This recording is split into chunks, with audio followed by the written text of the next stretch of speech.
Welcome to the Friends and Rivals podcast. If that happens, then that they become even more formidable or formidable. Or what I don't know. I'm losing my words right now. Formidable.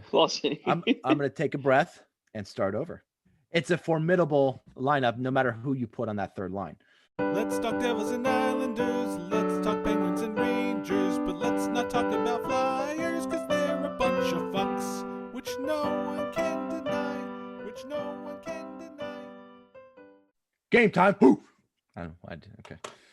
Episode 6, Friends and Rivals podcast. I'm one of your hosts, Tom Harkness. As always, with me are Steven Wojtowicz, Bill Fougere, Nick Lorita. I love the fact that we all are in sync 2 weeks in a row with the last That's names. Gotta love tighter and tighter, boys. Gotta love it. Before we start, drum roll, please. There is a new team to the fuck list. Oh, yeah? You play to win the game. Listen to Herm Edwards. No message has been more true that you play to win the game. You don't act like a classless bunch of fucks and have Doug Peterson as your head coach as a scumbag to try a quarterback in the second half and not try to win the game. I mean, to be fair, he's got to know what he's got in that quarterback. He's got to figure it out somehow. The Flyers are already on the fuck list. The Eagles, I mean, they were on there already, but now they are permanently on there. They are on the fuck list. So today, in addition to fuck the Flyers, fuck the Flyers, fuck the Flyers, fuck the Flyers, I will be saying fuck the Eagles. Fuck the Eagles. Sure. That was easy. Fuck the Eagles. Hey, everybody's aboard. Look, I get the Giants should have handled their own business during the regular season and won one more game and all that stuff. I get that, but you should never have to rely on another team. You should have won one more game. Well, at least 6-10. You should not have a sniff at the playoff. It should not even be a question going into the. I get it, but we were there. Finale. But if you get a classless guy like Doug Peterson to throw the game and basically stop playing the game, I don't know. He's a scumbag in my book. And it literally was like, oh wait, this is working. Yeah, I'm going to stop doing that. I'm going to do the opposite. Right, exactly. I hate the Eagles. I hate the Flyers. How about the Phillies? Well, and look, the Phillies, they're almost like a non-sports team to me because they're not in the American League. We beat them in the World Series. I mean, what more do we have to prove?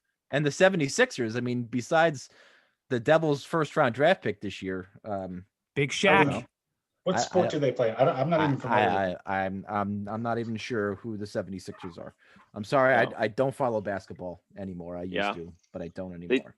The 76ers, they actually could have been fuck the 76ers.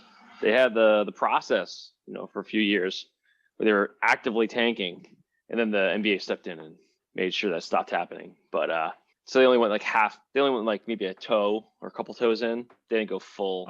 I mean, it was 4 straight years. I think they were pretty solidly in tank. I mean, yeah, but I mean, like they didn't get the chance to be like, oh, well, now we reap all the benefits and fuck everybody because, our team is like exactly what the NBA doesn't want us to do, and then have all the other teams or other teams in the NBA try something like it. But Knicks have been trying for 20 years. It hasn't gotten them anywhere.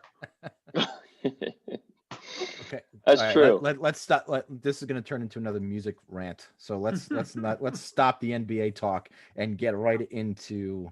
Did I tell you when the new Transatlantic album's coming out? I thought this was a podcast about music.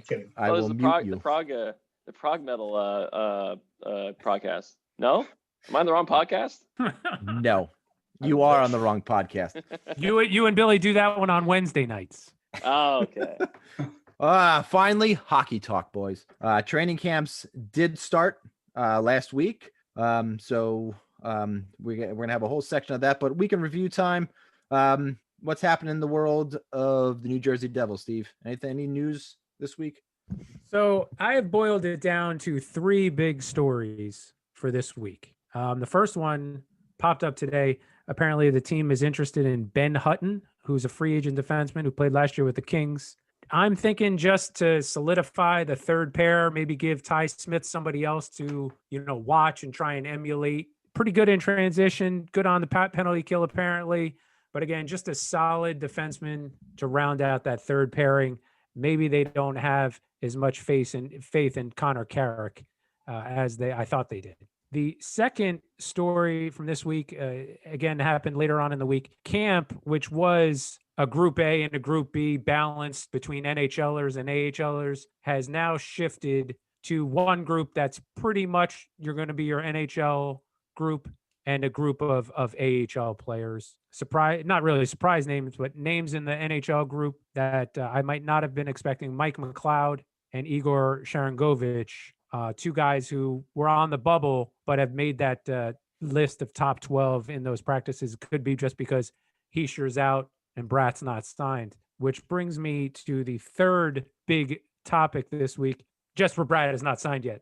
And obviously now, at this point, even if they sign him, he's not going to be ready for the start of the season. Per Elliot Friedman today, there is a bit of a gap between the team and the player. I am only assuming that boils down to there's a gap in terms of the years each wants, because the market pretty much has set the price with Dylan Strome signing in Chicago. Either one of them wants to go long-term and the other wants to go short-term, or Jesper's getting some bad information from his agent and expecting to get a contract higher than, what the market says he should get. I mean, look, he's a player. He should be trying to get as much as he possibly can. And kudos to his agent for trying that. But at some point, get to camp. Get to camp and, get in there and get ready for the season. And that's why the phrase bit of a gap makes me think it's more on the term of the contract than the dollars of the contract. Because really, how far off? He's going to be in that 3 to 3.5 range. If he thinks he's going to get, 3.75, 4, then he's getting bad information from the agent. Yeah, but he'd be done. I don't think he'd want to sign anything longer than maybe a 2 to 4 year deal. I don't think he'd want to sign a 6-year deal. I mean, I understand the longevity of that, but at the end of that 6-year deal, you're 3.75 when the market might be saying you're an $8 million guy. Well, no, maybe the team is pushing for a 6-year deal though, and he wants a 3-year to lock him deal. In long term. Yeah, especially since they have Heischer locked up for that same amount of time as well. I also had on Binghamton on the list for the Devils this week. That they're going to be playing their games in Jersey. Yeah, I like that a lot. I would love it if we mentioned this in text. I would love it if they move the club down here permanently. I'd feel bad for Binghamton that they've had minor league hockey there for a very long time. I'd feel bad for them losing the team, but I would love to see the team relocate to Central Jersey, maybe a Bridgewater, maybe New Brunswick. Somewhere close to 287, the Turnpike. Yeah, I think we talked about New Brunswick would be, I think, the best place. You got a quick train ride right up to Newark. It's a pretty right off of easy 18, right off of 287, right off of 1 Turnpike, pretty close. Easy get into. I mean, it's a shit show of a place to drive around in, but I mean, so is Newark. Yeah. It's not much worse. I mean, but that's not the way most people are coming in. They're coming in on that mass transit. Yeah. Yeah, a lot of people are, and that's nice, And I think it just helps being close to the big club. It's not a big deal. Yeah. I mean, the Isles at Bridgeport, which isn't that bad, Connecticut to Long Island, but it's honestly like something like that makes it super easy. Like you're just throw them on the throw them in the bag and the train ride, and they're over there, right? One of the beat reporters joked that in the AHL this year they're not going to be call-ups, they're going to be walkovers because all they got to do is walk over from one locker room to the other. It's super convenient. Super convenient. What you think they got to get housing for those guys? You think they got to set them up for at least the short term? Yeah, because they were in the NHL, AHL, very different. I get that. But they were going to do that if the Canadian teams couldn't play in Canada and were forced to come to the U.S. and play. They would have given them a per diem, room and board, all that stuff. Yeah. So I would assume if they're moving the entire team from where they would play into a different state, I would assume something. Because like I could be a billet family for one of the players if they need it. No, you would. There's also a lot of talk around. Even the NHL, they had the divisions are now sponsored by a particular company. We have Honda, we have Mass Mutuals now for the East, and there was a lot of hubbub, especially about they're doing it on the helmets, they're doing it on the divisions now. Well, it's not just the only division that did it today. Major League Baseball also did that today. And two, this is a different kind of year, man. The NHL has got to make as much money as they possibly can, and in a year like this, make as much money as you can to offset a lot of the costs and a lot of the money that you're losing because of no revenue, no fans in the stands, no nothing. Make as much money as you can. Next year, we'll get into that discussion. Not that I care about either, but this one bothers me way less than the helmet thing, because I'm never going to refer to it as the Mass Mutual East Division. Never. No? You don't give a Never. shit. Could you imagine if we kept this the Metro podcast? We would have to say sponsored by The Mass Mutual Metro podcast. I'm That not would be against this. terrible. I'm not against having the sponsors like this, but I mean, Mass Mutual, it does bother me because Mass holes, and I don't want to be associated with Massachusetts in any way. And I just think I'm fine with sponsors, but don't we have standards? Was Pornhub not available? Let's reach out and see if something reputable could sponsor us here. Come on. Well, it's the beginning of the show brought to you by Bose, right? Because you have to rhyme and everything. So I'm just arbitrarily saying sponsors in hopes that one day one will listen and send us free stuff. So if Pornhub decides to send us free stuff, man, that would be awesome. I'm all in for that one. I mean, honestly, who cares? Once they changed the names from Patrick Division, Smythe Division, Adams and Norris, so we lost all the personality about it, and now it's been the same shit every year. So it doesn't fucking matter. Let them sell everything that's not on like that matters. So sell the seats, So individual seats. I'm going to throw myself under the bus a little Oh. bit here. I came aboard as a hockey fan right around that time of the conversion from the Patrick Division and the Smythe Division to just geographically. I don't even know which is which. Oh, which Okay. one was which one? Yeah. Like I know the Patrick Division was the Devils because they used to have Yeah. the banner that said Patrick Division champions. But that's the only one I know. Still 21 teams back then, or do we have a couple expansion teams around? Maybe the Senators or something. Trying to. No, I don't. I think as soon as the expansion teams came in, I think they changed them. They switched to changed it geography. then. Yeah. So what Yeah, was it? it was- Patrick Division, Patrick- Smythe Division. The Norris, Yeah. and the Norris Campbell. and Adams. Now, the Campbell was a So- conference. Campbell is a conference. That's right. Yeah. So the Clarence Campbell was so the the Norris Patrick and the Adams was the West, yeah, and essentially. that's well, why it they wasn't still the get West. the Campbell Trophy. Well, the Norris was the Yes. like the upper Midwest. Or was it the Smythe was? Okay. Now I'm starting to forget what the Smythe was. It's not like I don't know. It's not. It weren't divisionally like that way, I guess, because it's I'm looking at it right now. Norris Division, for instance, the Montreal Canadiens, the Los Angeles Kings, Penguins, Hartford Whalers, and Detroit. You're all over the map there. Oh, I mean, okay, yeah. you So just it's had more like no- American League, National League, and baseball. I don't think Yeah. that's accurate though. I don't think there was ever a division that had those teams in it. But That was this is 1980-81. That's what I'm looking up. So unless 80, this 81. is reference, I mean, I don't know. that's if back this before I reference- remember. yeah. Maybe. Probably, yeah. This is way back. So if we look back into, let's do 90. Probably 1990. 92. Probably 1990. 90 is okay. Yeah, they definitely Adams. did redo it. Yeah, it was back. So the Patrick Division in 1990 was the Rangers, Devils, Caps, Isles, Penguins, Flyers. Yeah, that's the classic Patrick division The that I classic, remember. yeah. So I guess it's been. I went too far back apparently, back before they made And sense. the Patrick division was the most challenging because 4 teams made the playoffs out of 6. Everybody else had 5 teams. Oh wow. That's right. So a lot of So- hubbub about sponsorships and stuff like that. But look, if they even went as far as putting sponsorships on the sweaters this year, I would understand. Because look, it's they have to make up the revenue that they're losing. I get it, but next year's a different story. When things get back to normal, I don't think we should have divisions sponsored by anybody because I really don't understand it. First off, like where are they gonna put they're gonna advertise this on NBC Sports? I mean, what are they gonna do? Where are they gonna advertise the division names? I think anytime Nike send me stuff, you see the divisions reference Nike send me stuff. You're gonna see these Nike send me stuff, Mass Mutual, and all these other Nike I Send Me love your stuff. subliminal messaging you got going on Real here. subliminal. It's real subtle, real subtle. I mean, it's really I tough think- to pick up. But I think whenever you see the divisions referenced on screen on an NBCSN or NHL network, you're going to see those sponsorships listed on the screen. Is that right? But again, it's It's So going to isn't just Wednesday- pass over our heads. right. Okay, but Wednesday Night Rivalry, isn't that typically sponsored by somebody,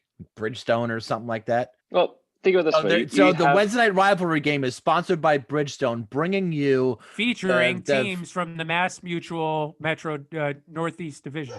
Hey, TV guys, good luck with that. I'm glad we do a Yeah. podcast, and we're not sponsored by anybody yet. Yet Yeah. we're open to it. Just throwing that out into the There you world. go. If anybody wants to, Nike. Steve, this is a good Or point. not. Is this your... Steve, was this your third point today? That was it. Yeah. Okay, yeah. That was a really good long one. I liked it. Thanks. I'm not sure we went off rails there, but I don't know how we went off on that tangent. I think it was you. You. It probably was. That cuts probably into the was. Rangers review. So why don't Yeah. you eat up Well, the rest look, of your if- 3 minutes? It is not much really happened this week. Everybody reported to camp as they were supposed to. We have no holdouts. The only three people are day to day with unknown things. Maybe they needed to quarantine a little extra time. But Mika Zibanejad, the Kool-Aid guy, and Keith Kincaid and Justin Richards, they're all listed as day to day. They haven't participated in anything yet. They did take their I don't even know if they took their physicals and stuff yet. So I'm assuming that they still have a couple of days of quarantine left because they're not announcing that in training camp. But that's just speculation. And last thing that's going on, and I'll talk about other things when we get to the training camp section. But Hartford might be another team that's looking. The Wolfpack, the Rangers AHL affiliate, might be looking for a place to play. The XL Center, between the CDC guidelines and no revenues and owned by the state, they don't really want to open the doors and light it up unless the Rangers want to fit the bill for it. So there are alternate locations that Hartford could play in Connecticut, but would love it if they played at MSG this year. I mean, that would be perfect. It really would be. And The only thing another is one sheet of ice at MSG. Yeah, no, I understand that, but they would. I mean, between basketball and hockey, and on the off days, they would play. But I don't know if they could fit that in because unlike the Prudential Center, MSG hosts basketball as well. So I don't know if they can possibly fit that in. And dollar for dollar, it's probably a lot cheaper to run that hockey house rink at Prudential Center than it would be to open up all of MSG. Yeah, I'm sure no. once you open up all of MSG, you're talking about a significant number of security that's got to come in. Yeah, and that's the problem. But they were saying even the practice facility in Hartford, or even some as you mentioned, an ice house. I know that's what it's called at Prudential Center. But there is another facility up in Hartford that they. Where could do they possibly practice? play. Where do the Rangers practice? Rangers still- practice in not Terrytown, in Rye? no. I moved from Rye a while ago. I can't think of the name for fucking. I mean, would it make life of me sense right to this use their second. practice facility as the I mean- AHL facility? It's still a couple hours away from Hartford. I don't know if it would make sense to do that or not. But we'll see. We'll see what happens in the coming weeks. But another thing to that point is that the OHL, CHL, if they don't play this year, they're going to allow those kids who would play in those leagues to go to AHL teams next year. We could have some really awesome AHL games next year with some of the young talent that would be on those AHL clubs. So that, again, very, very exciting. I would definitely watch Hartford Wolfpack games. Well, if I could, I mean, Yeah, no, they have a I would TV anyway. service. They have a TV service. but I don't get it. 25. Well, no, it's $25 a month. Games online. Is that for the You get entire the AHL? whole league. That's for AHL? Yep, the entire league. Wow. Yeah. I didn't know that. $25 a month. Nice. Is that By the you way- got to send a link around, will you please? Because that seems Right on very top of that, worth it. Rose. Well, it just seems very worth it. I would love to watch, AHL games with guys who are supposed to be in juniors and Yeah. stuff like that. That would be incredible. It would certainly change the decision about taxi squads and stuff like that for sure. Well, maybe. I mean, it depends how much you No. enjoy watching AHL games. Some of them are not great games. And I'd Depends still which teams rather they have are. those kids playing every night at the AHL instead of just practicing with the Taxi. big. Yeah. Yeah, I get it. I get all that. I get it. By the way, the Prudential Center hosts basketball. They host the Seton Hall Pirates. It's Seton Hall, but it's only like 15 games a year. But versus this year it's 41 probably- for the probably- Knicks. It's Hey, I'm probably gonna less than plug that, I'm right? gonna plug my college. Come on. But it's probably less than that this year, right? They're not playing 15 home games Uh, because they No, I just would bet started they in would. January. They just started in January. The tournament they said is going to be held in Indiana this year is in March. In a bubble. So right? I don't think that they're not playing a full schedule. Yeah, and well, I don't recall. I think the preliminary games, the opening games, are not going to be in a bubble. But I don't know. I would assume once they get down to 16, I don't know. I would assume. I think even less. Maybe even more than those first 4 days, maybe you can't do it because it's just too many games. You got 32 games and then another 16. Maybe they feel they can do 16. Yeah. We got 12. Yeah. We 12 had home games? scheduled. 12 scheduled. One's at Walsh, so only 11 looks like. In Peru, one was canceled in November. So against 10. Baylor. So 10 total, and So 10. the- All right. at the Peru. We call it the Rock, not the Peru. It's called the Rock. or the Cotton Club. It's Billy. called the Rock. Billy, Thank you. Pittsburgh. What happened in your weekend review? You guys signed somebody. Yeah. So, and I'm understanding that we're doing training camp in another round of this. Yes. Or I Yeah. thought- Yeah. But this So is yeah, just so the news news about then the out team. of with Penguins is that they signed John Marino, second-year defenseman out of Harvard, to a contract extension. So 6 more years, average annual value of $4.4 million, which kicks in after this season. So they don't need to figure out how to actually afford him until next offseason, where they're going to slip him in under the cap and who's going to move to do that or what have you. But yeah, they're excited about this kid. They know he's a top 4 defenseman already. Will he, if he evolves even higher heights during this contract, then he'll be a value by the end of it. But they know that they think they've got at least a top 4 for the next 7 seasons. Structure-wise, this is a beautiful looking contract. In middle of that contract, he's making the peak. He's making like $6 million, and then it goes down. But great contract. Yeah. Good player, great contract. Hopefully, yeah.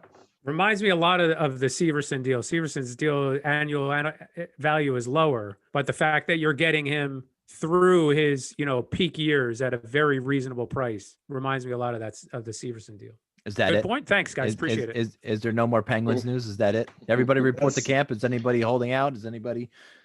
Well, Kasperi Kapanen is being held overseas. Has not been able to make arrangements to get over to the United States yet. Does he have a problem with his MasterCard or something? Or maybe his Diners Club.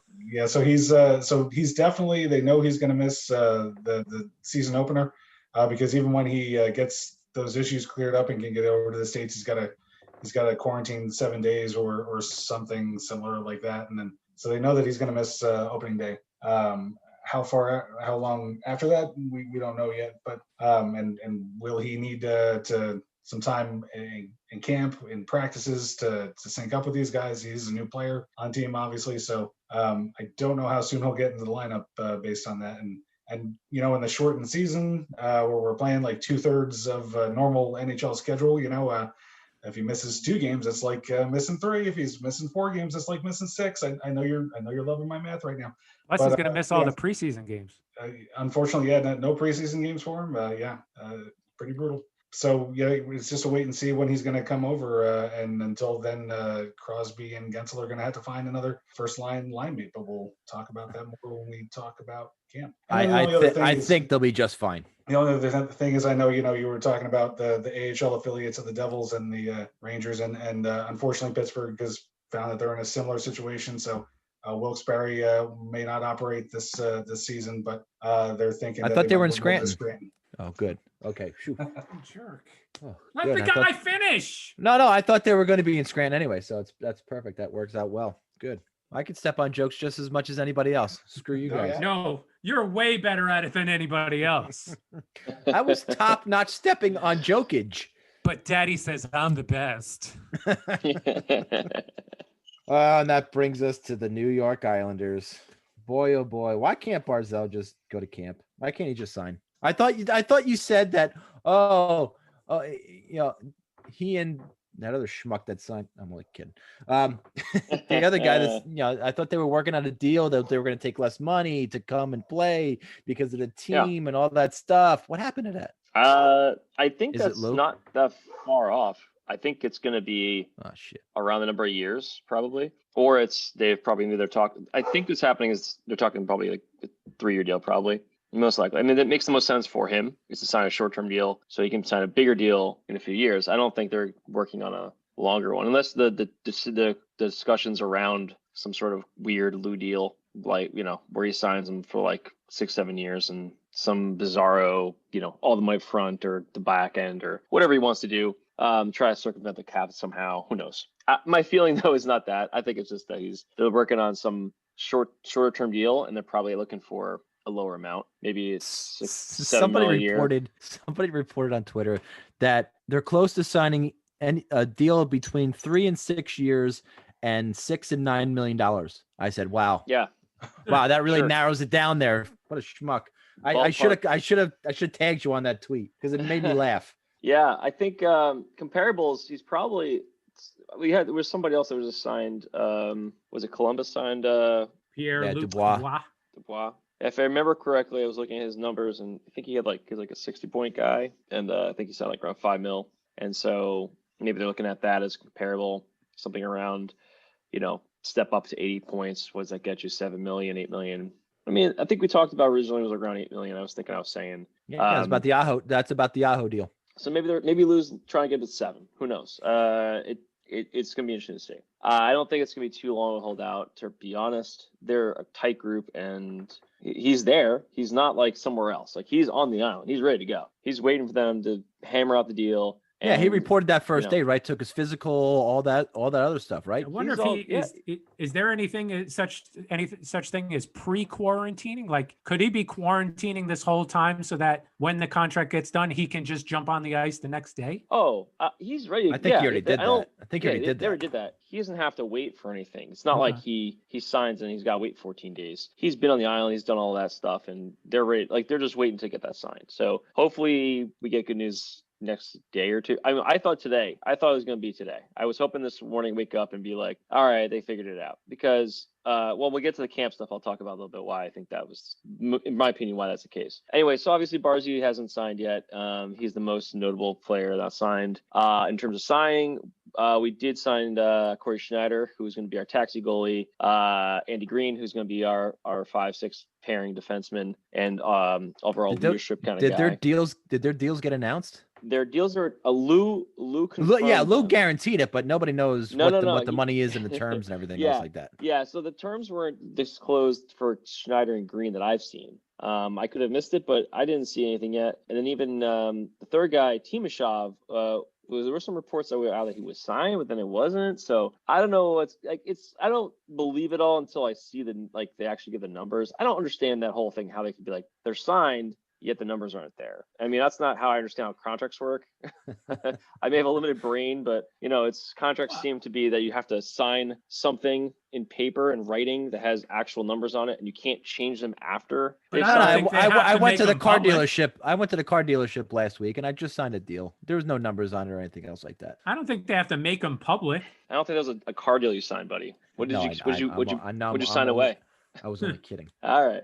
But anyway, it's of the same thing, man. Yeah. You don't go into a car dealership and not sign a contract with no numbers on it. So I do agree with you that they did sign something with some sort of numbers on it, just like Matt Martin did today, right? Yeah. So that one had a lot of numbers on it, especially right where it says years. Jesus Christ, Yeah. What is he doing? So I'll talk about Matty Martin. So I get the years were surprising to me as well, but at the end of the day, I don't think it should have been that surprising for a couple of reasons. One, aside from Lou liking Matt, if you guys recall, Lou signed him to a 4-year deal previously in Toronto for 2.5. That was when he signed him away from the Isles. We traded back for him. I was very happy to see him come back because he's a fan favorite. He's an awesome player, awesome dude, and so. Of course, he signed for another 4-year deal. So basically make sure he doesn't go anywhere. I think this is really the reason. 1.5 is not a killer amount for a fourth line guy. I think it's not something that's like they can bury him if they had to in the last year or two of his deal, if it was really the case. But it makes it's hard to swallow right now when you haven't signed Barzy and there's like cap, they're going to be up against the cap, ceiling. So it doesn't make a lot of sense right now. I think it's going to be interesting too with a lot of RFAs coming up next couple of years. There's going to be some moves that have to be made after this year for sure. Like, this is not a sustainable model. Isles have to make moves next year, just like the Tampa Bay Lightning are. Difference is it won't be as fun because if we don't win a cup this year, because Tampa made some moves, they didn't look too much worse off, honestly.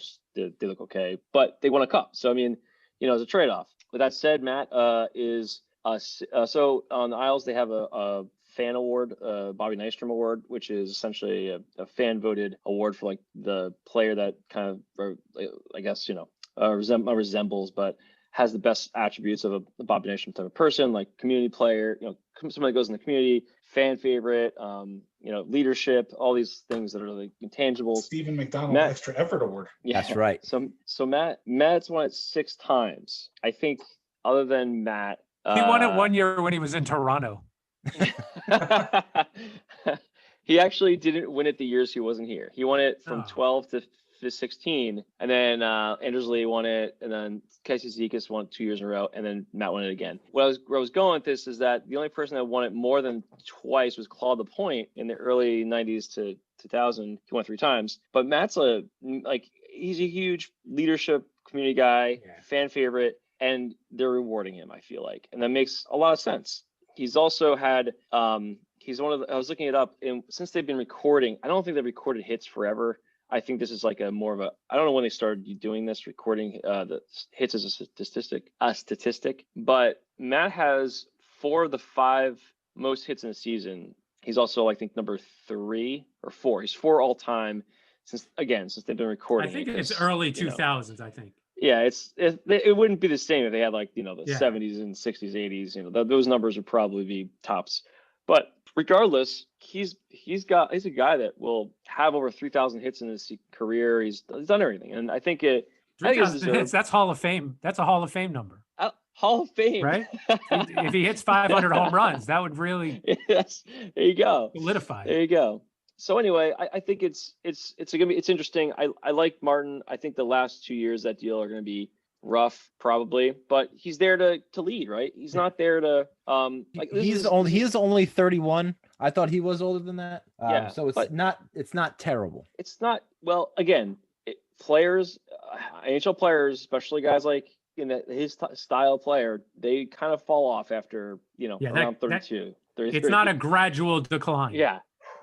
Exactly. We've seen it a lot of times. I don't think it's going to be pretty, but hey, if he can stay in shape and just maybe he goes vegan or some shit and just has a renewed skating ability and plays well and his body holds up. But his body's certainly held up better than say like Clutterbuck, who is perpetually injured. Lou will find some doctor to give him some injury to put him on long-term IR for the last 2 years of that deal. Probably, right? And so I think the cap hit from that, I was reading, it might not be like that, may be very variable. So like the majority of the contract will be easily thrown, buried, and the amount of cap hit will be very low. But I don't know. I'm not like a cap guy, so I haven't gone dug into that. I had no time to do that today, unfortunately, as much as I wanted to. So 1.5, even if they buy him out, it's only $750,000 a year. That's nothing. It's not. It's but it's still negative things on a cap hit. Yeah. But Cap Friendly doesn't even have that contract listed yet. So I guess it's not official.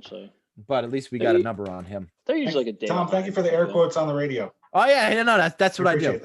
That's what I do. And then I want to one last thing. I remembered while we were talking about it, but it was kind of too late. So the Isles announced their own little scheme to make money, which other teams probably will follow. Is it a Ponzi scheme like the Mets did? It's not in New Jersey. I know that.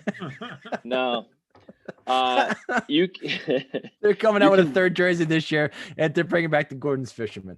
Yeah, you can buy your own cardboard cutout of yourself for $75 for the whole, for the season. Goes in your seat if you're a season ticket holder, and then $85 for general admission. So basically, you take a picture of yourself, and they'll create a cutout for you, put it into the stands, and it's there, I guess, the whole season, and then you get it back at the end of the season if you want it or not, I guess.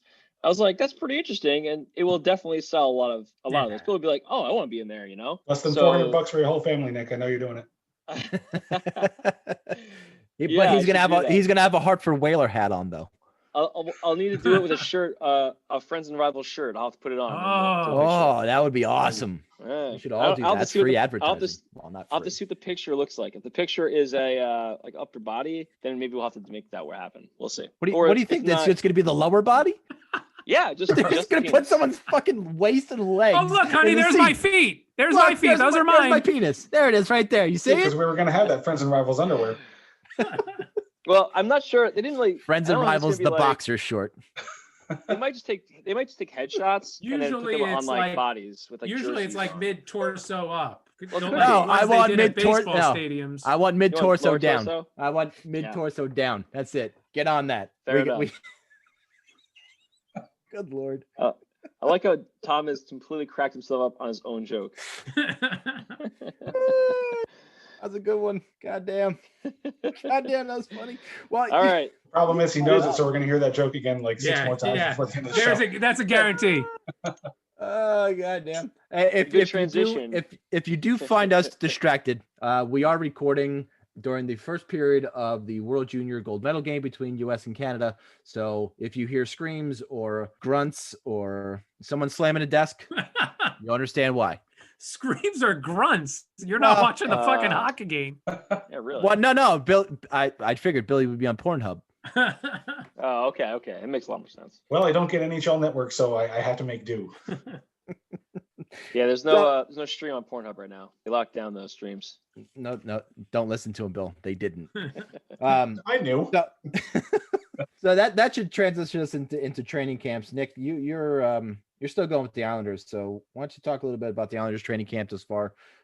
Impressions, what's been going on? Yeah, so I was mentioning earlier before when I started was that with Barzy originally I thought he would sign pretty soon because the team is really they're in a contention mode. Obviously, coming off of a loss in Game 6 of the Eastern Conference Finals to the eventual winner, you're not, and we have almost the entire team coming back minus a couple key cogs on defense And Barzal at the moment temporarily. I figured he would sign pretty quickly, but even though he hasn't, it didn't change anything to the camp because essentially a lot of the rhetoric that's come out of camp from the players and from coach has been basically that they just did this in the bubble. It's not very different. A little bit, obviously, in the sense that like before they were in the bubble, they didn't have to. I don't mean to stop your train of thought here, but you said they're coming back with basically the same lineup. I don't understand how you could say that. I don't know how you could say that.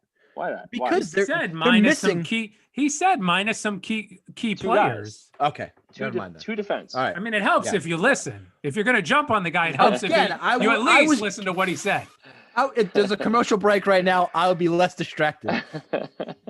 Sorry. So minus two key cogs, I said. So anyway, the point is that the rhetoric has been this is very similar to last time with they're kind of used to the short start.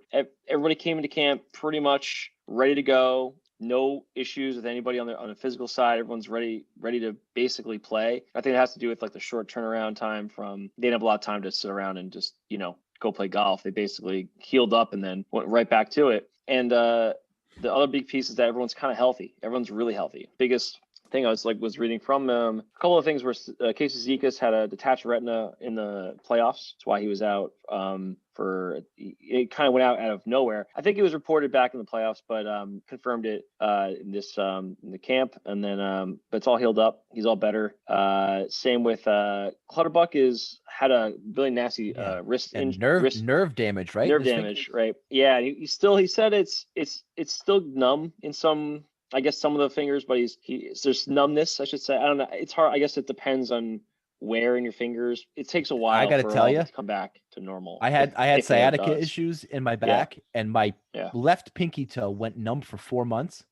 Yeah, it was. I mean, it's a pinky toe. You really don't need it, but it was just the strangest feeling in the world. Even when you run, when you jump, when you do anything, you kind of like are expecting that appendage that's still attached to have feeling in it, and it doesn't. It's just a very weird thing.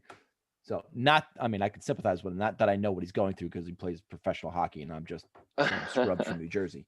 You're just running and jumping around the house, apparently. Right. Just running and jumping. That's about it. Yeah.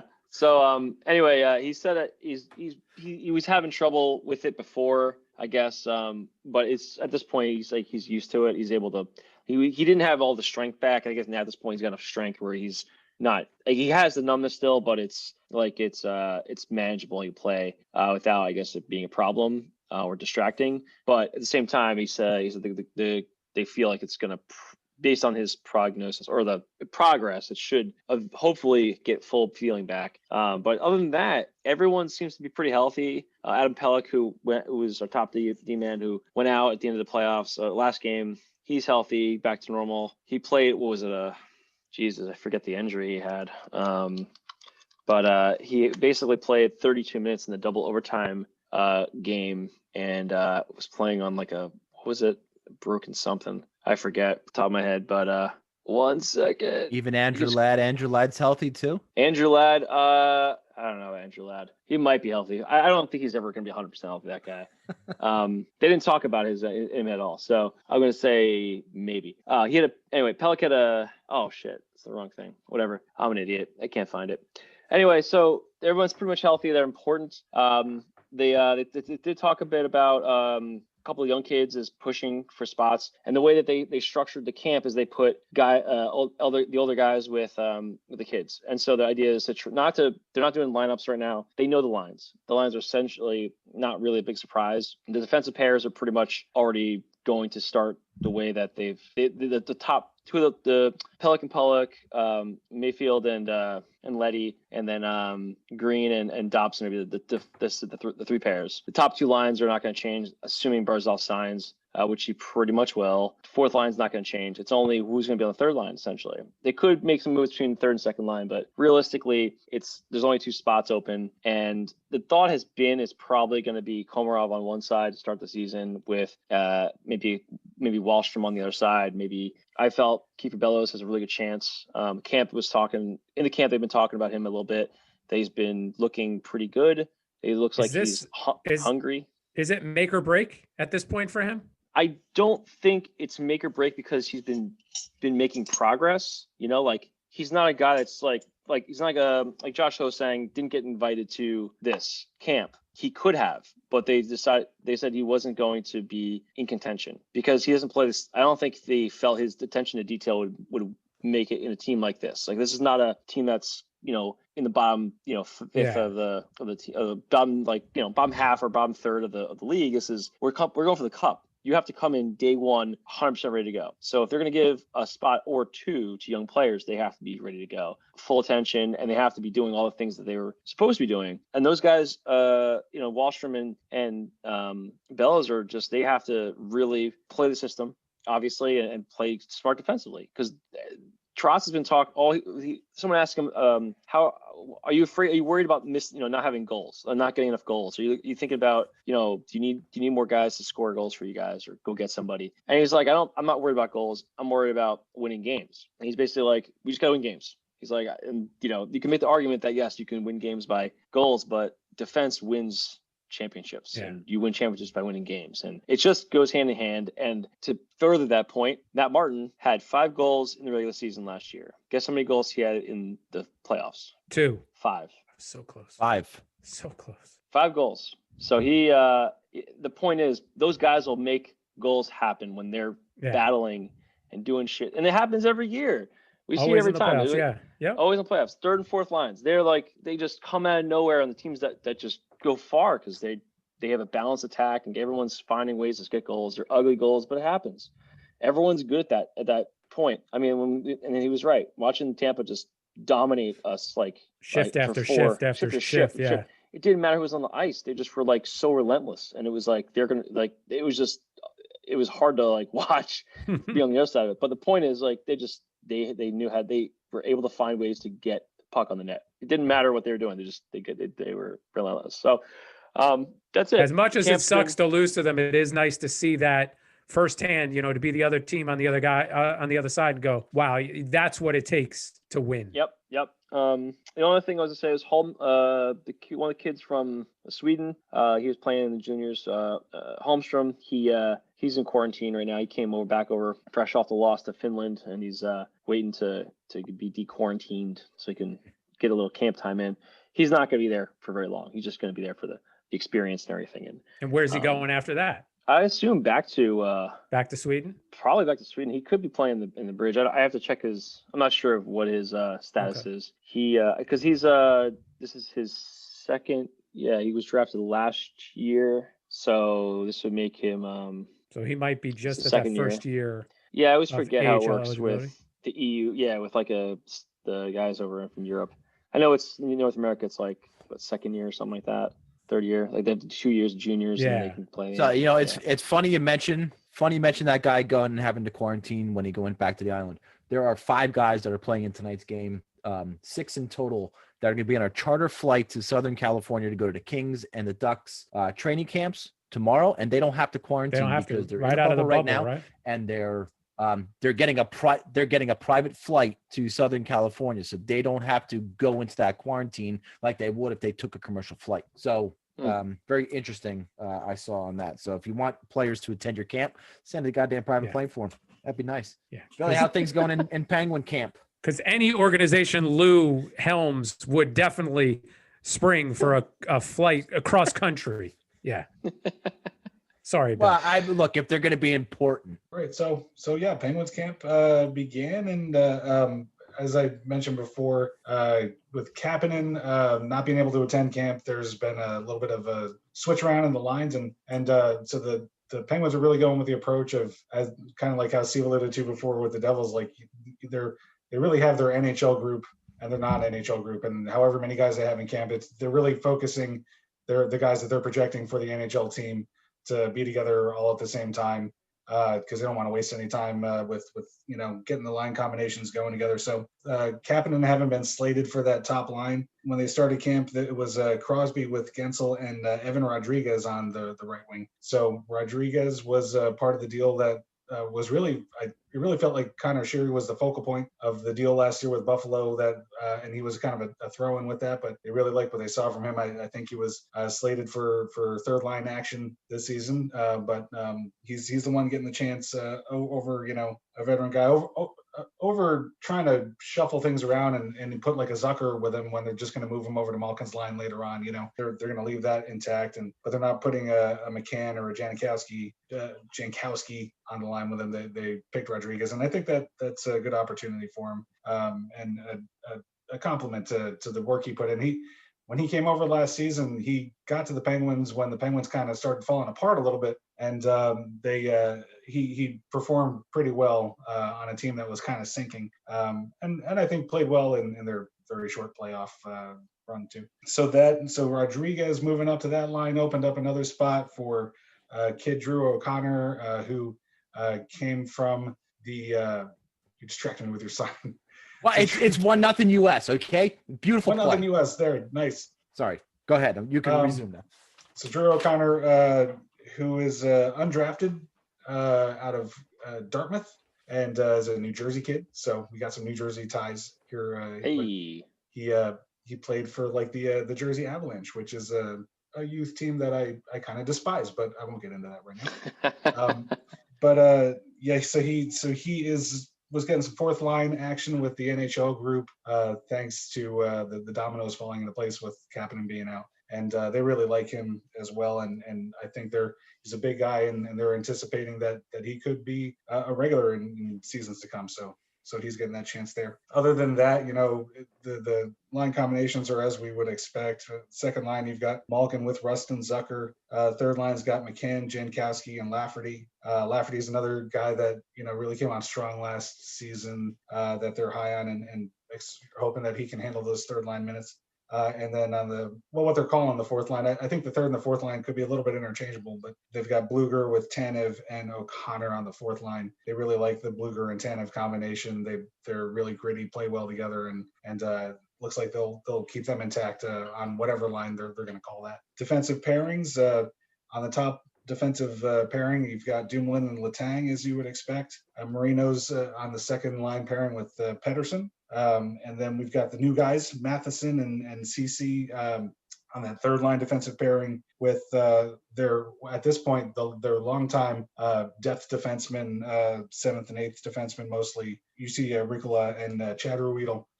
They've been around, through the cup seasons, playing that reserve role. But I mean, the defenseman gets so beat up in this league so fast that they've had quite a bit of playing time. So they're kind of veterans back there at 7 and 8. And that's about it for Ben's camp. Just to go back, and I know obviously you have limited information to go on. If you had to put a percentage on Malkin's health, if he was 100%, during his peak of his career, what do you think he would be at now? Are they saying, after all this layoff, he comes into camp and he's refreshed and he's got no lingering issues? And So what percent of the player that he was at his Yeah. peak? Yeah. Not so much like healthy. not health wise, right? Yeah. I think, when all physical things are really going perfectly for him, he could be 90% the player that he was in years past, like in his prime. But the thing about that is his peak physical performance tends to be so short-lived. So many things crop up. He gets banged around and he'll play through it, but doesn't really play effectively. While the physical attributes are there, it's really the mental breakdowns that make him a little bit tough sometimes to deal with out there. You happy with those line combinations? Or is there anything you'd want to see from the fan perspective? No, from the fan perspective, I think those are the lines, with the personnel that they have that I would really, that's what I expected to see. And that's what I think is going to be their most successful combinations, for this season. And things always pop up, guys, for instance, Kapanen, will he fit in well with Crosby and Gensel? They got their own thing going on there, the two of them. And how is Kapanen gonna fit in there? And so will that lead to them shuffling lines? I mean, there always tends to be some kind of shuffle after the start, but I think these are the right lines to go in with. And I don't know how I feel about their chances overall, but I think this is the best Penguins team that they could start with right now. Yeah, and look, I think that they're either in the playoffs or they're out of the playoffs. I don't know if there's a gray area with them. They're either going to have a great take on that. No, Great take on they're not going to be a team on the bubble. They're either going to be outside looking in the entire year, or they're just going to flat out be in that number 2, 3, even 4 seed the entire year. So to me anyway, over in Rangers camp, it's been a pretty ho-hum camp. A lot of things are happening that everybody expected. Tony DeAngelo moved to the left-hand side. The line combos, the top 9 are set in stone, right?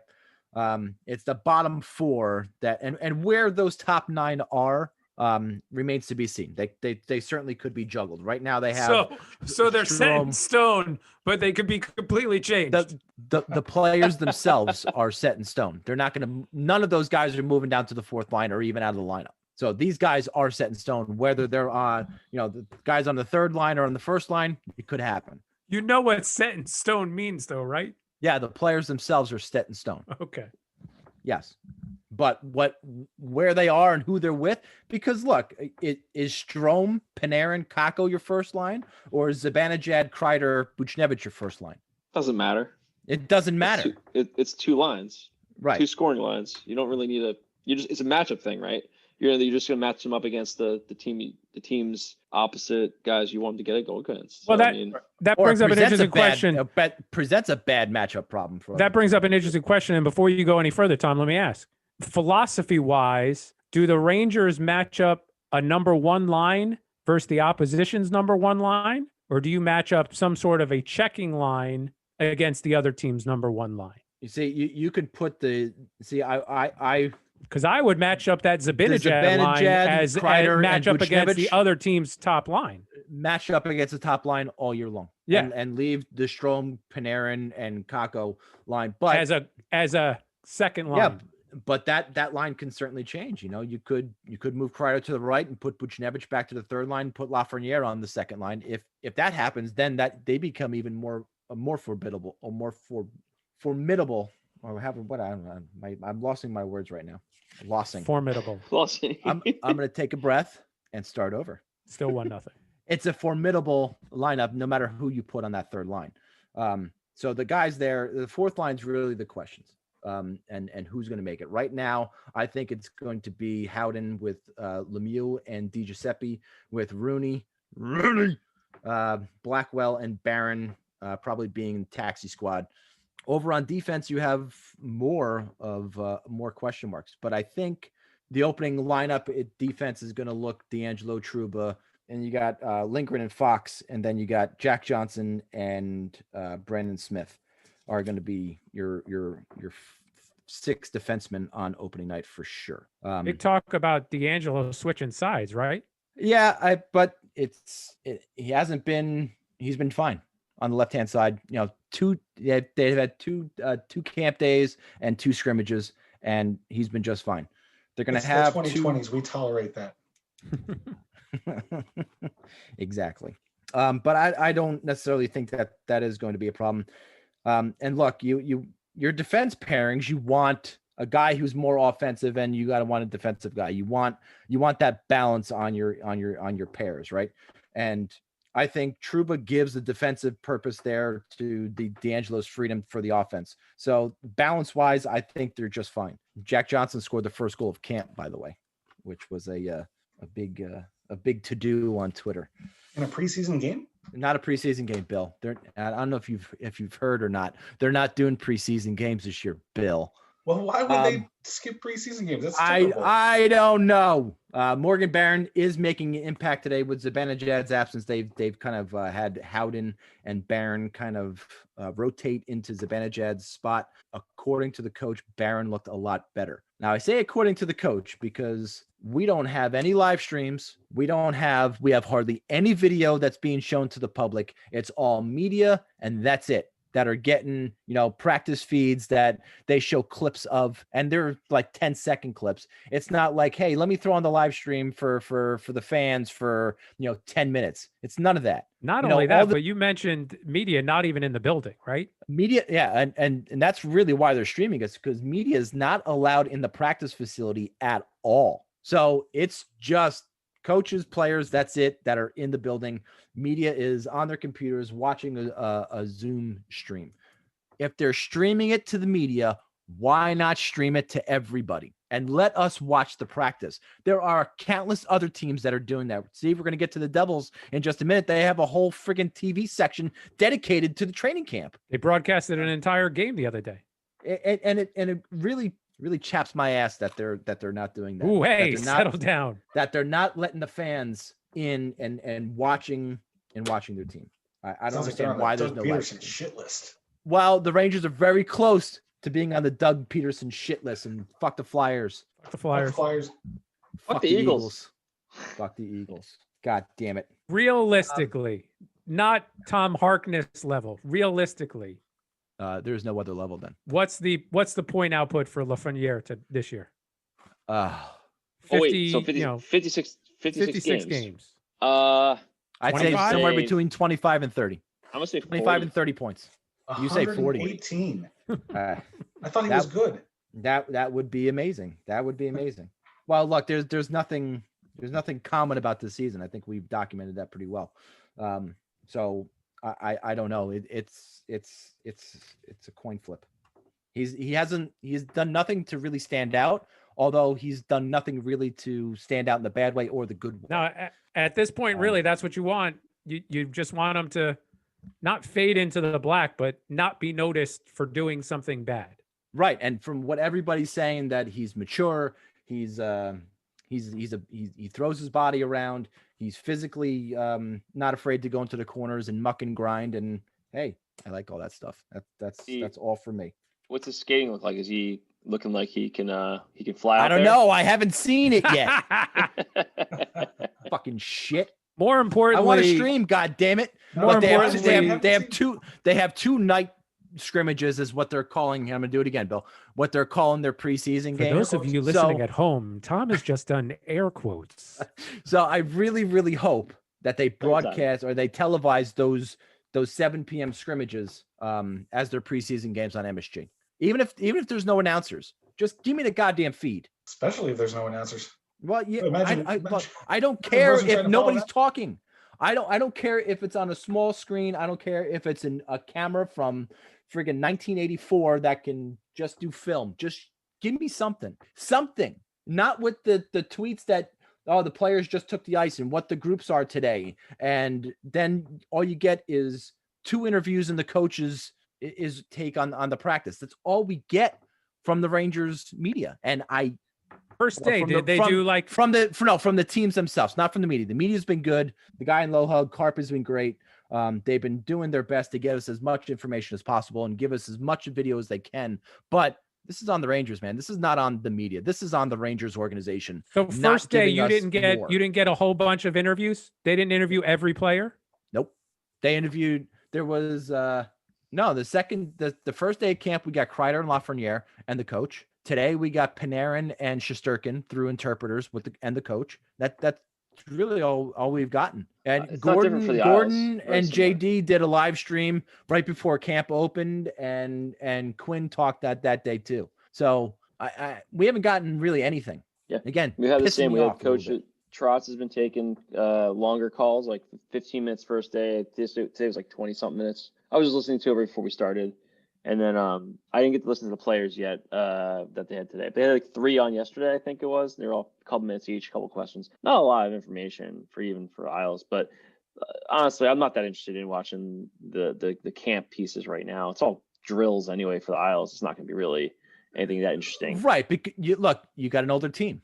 Yeah, No, you wouldn't. Exactly. But on Yeah. a developmental team where I haven't seen That'd be fun. Lafreniere skate. I Yeah. want to watch Barron. I want to see these kids. I want to see how they handle themselves. I want to see it. I think what we're really all concerned with is, did Jack Johnson's physical information get released? How many push-ups, sit-ups, chin-ups? No, but he is wearing number 27. Is that for the number of donuts you can eat in one sitting? That's Steve's number. I- And the captaincy issue. It doesn't sound like they're going to announce a captain this year. Of course not. Look, I get it. Ridiculous. I honestly think and this is my opinion only. I think they want to see what Lafreniere is going to do this year. And if he has a really, really good rookie season, they're giving him the captaincy No, in year 2? in year 2. Wow. You When think did- he's when- that kind when- of like leader on the team already? Yeah. When did Sid get it? Sid got it year 2, didn't he? Yeah, you're too. Why Year two. didn't Kako get it in year 2? Well, Kako had a rough start last year. Had a rough start. I don't think it matters about how he does. I think it's much more about it being a leader. And, I mean, Well, he gets, I think so.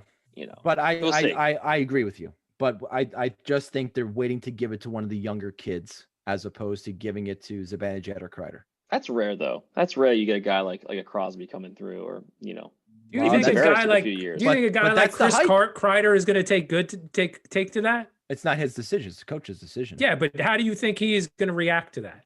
being there so long. You mean? Yeah, I don't know. If it were me, may not want it. I don't know. I probably would have a little I would have a little animosity in the beginning, but again, it's coach's decision, best thing for the team, all that stuff. I'm sure they're all going to say the right things, and it's not going to really affect them. I think you're onto something though, because frankly, it's been too long for them not to have a captain. This is stupid. So you're probably onto something that they're hesitant to do because there's somebody who they're afraid they're going to step on somebody's toes who's not going to react well to it. That's probably why. I think they're hesitant just because they don't have somebody signed long term enough that they're going to be a captain for a significant number of years. Well, Kreider's in the first of 6 years. Right. So that's why I thought he was going to be the candidate. They're not going to give it to Panarin because I don't know. He needs an interpreter to do his interviews. Right. So I don't Right. know necessarily how much that plays into it. I'm only Maybe guessing racist. there. What's that? It's not. What are you talking about? But I don't know. I would like to see. Well, let me ask you, Steve. Does Hischier speak good English, or Yes. at least English, or does he need an Well, interpreter? he speaks perfectly good English, Okay. but he played juniors over here. He didn't just come over. He's been over here since he was like 17 years old. Okay. Well, and Panarin was never drafted, and he played in the KHL, and then came over to Chicago undrafted.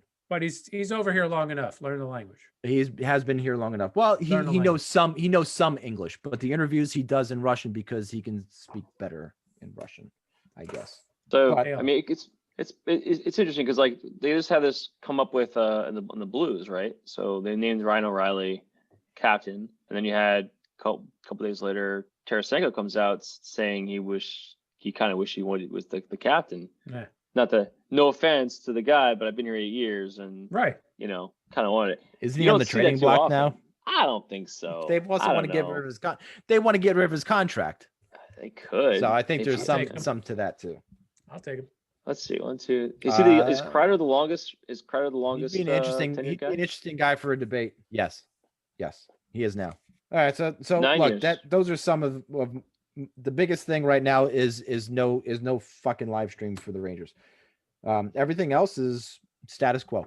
So that's going a great along jumping off as point for me. expected. That's a No great jumping off surprises. point for me because the Devils have Yeah. been the exact opposite of that. They are just throwing content out there left and right.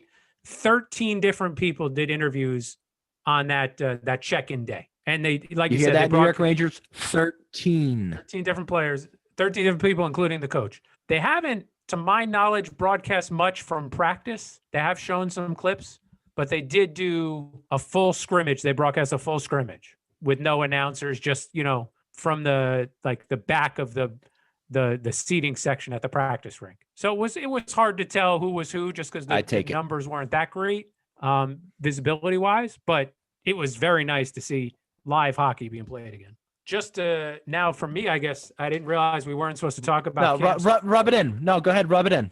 I didn't realize we weren't supposed to talk about camps during our updates, but having Hischier and Bratt not be in camp kind of hurts. And they've done pretty much what Pittsburgh's done in terms of they're leaving those guys, that line. They're not just throwing somebody into that line, another wing. I think they've pretty much set on Hughes centering Palmieri, Andreas Johansson, who they got from the Leafs. And it looks like they're going to keep the Pavel Zacha, Nikita Gusev, Miles Wood line together moving forward. Who that means is going to be on Hischier and Bratt's other wing.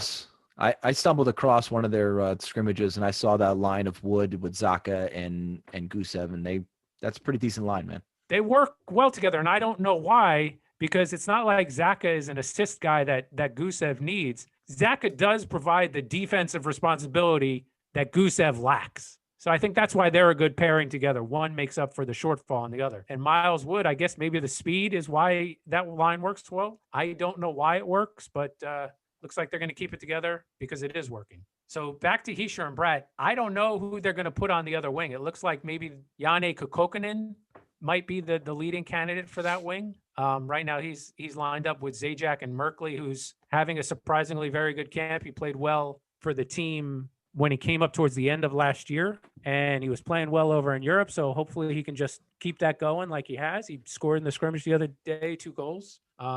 And then the fourth line that they're running with right now, Sharangovich, Boqvist, and McLeod. I could definitely see, hopefully maybe Nolan Foote jumping in there, maybe even a Nathan Bastian jumping in there at some point. So that fourth line is very weak. How's Lindy Ruff been handling camp?